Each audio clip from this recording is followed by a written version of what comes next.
brought to you by Silver Pumps. Top quality और consistent performance के लिए सिर्फ सिल्वर पंप्स नाम याद रखना।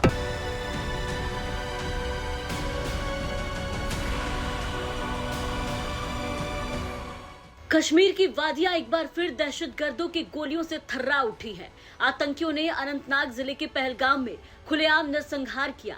जिन वादियों में देश भर से सैलानी घूमने पहुंचे थे, उसी वादी में दहशतगर्दों ने सैलानियों का पहले धर्म पूछा और फिर मौत के घाट उतार दिया। इस आतंकी हमले ने पूरे देश को एक बार फिर से हिला कर रख दिया है, तो वहीं दूसरी तरफ अब राजनीतिक लड़ाई भी इस पर तेज हो चुकी है। अब धर्म और जाति के नाम पर बीजेपी और कन्हैया कुमार में आर पार होती हुई नजर आ रही है। एक तरफ जहां आतंकी हमले के बाद बीजेपी ने सोशल मीडिया हैंडल एक्स पर एक पोस्टर जारी किया और पोस्टर जारी करते हुए पहलगाम आतंकी हमले की एक तस्वीर शेयर की और शेयर करते हुए लिखा, धर्म पूछा जाति नहीं।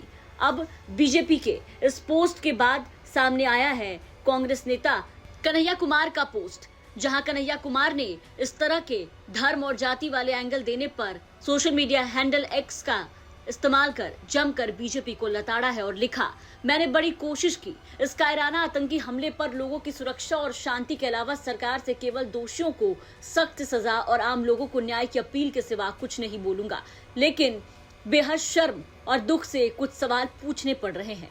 ये हमारे देश और समाज के अपने लोग हैं जो आपदा में अवसर को अपने जीवन का मूल मंत्र बना चुके हैं। ये हमारे ही लोग हैं जो हमारे ही बीच रहते हैं। वो एक घिनौने अपराध को दूसरे जघन्य अपराध से जायज ठहरा रहे हैं। मजहब और धर्म के नाम पर आतंकवाद हो या जन्म के नाम पर जातिवाद का उन्माद, ये दोनों ही मानवता, समानता, न्याय और एकता के दुश्मन हैं।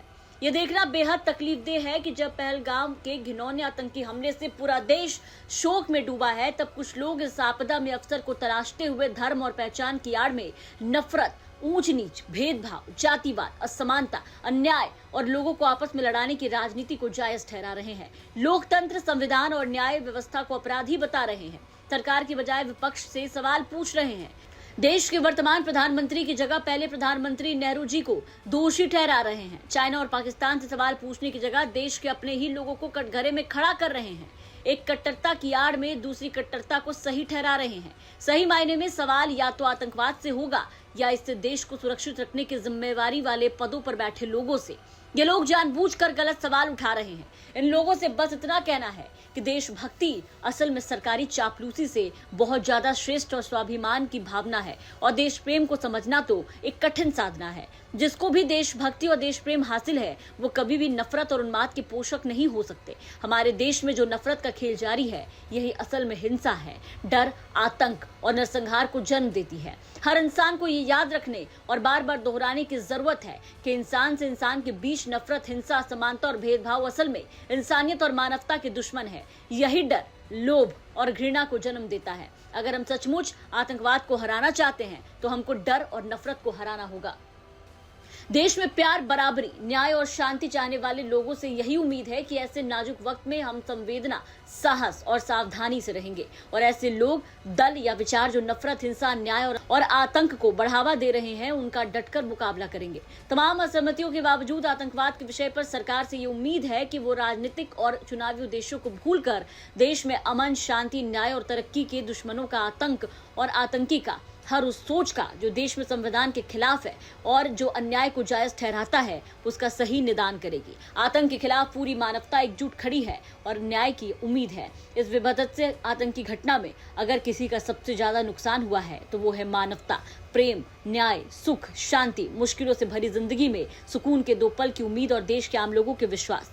जिन लोगों ने अपनों को खोया है, उस परिवार के असीम दुख की कल्पना भी भयावह है। इन मुश्किल परिस्थितियों में ये उम्मीद कायम है कि कठिन दौर भी बीतेगा। नफरत, भेदभाव, हिंसा, अन्याय, अपराध, असमानता और आतंक की हार होगी और मानवता की जय होगी। पूरा देश इस शोक की घड़ी में उस परिवार के साथ एक परिवार की तरह खड़ा है जिन्होंने अपनों को खोया है।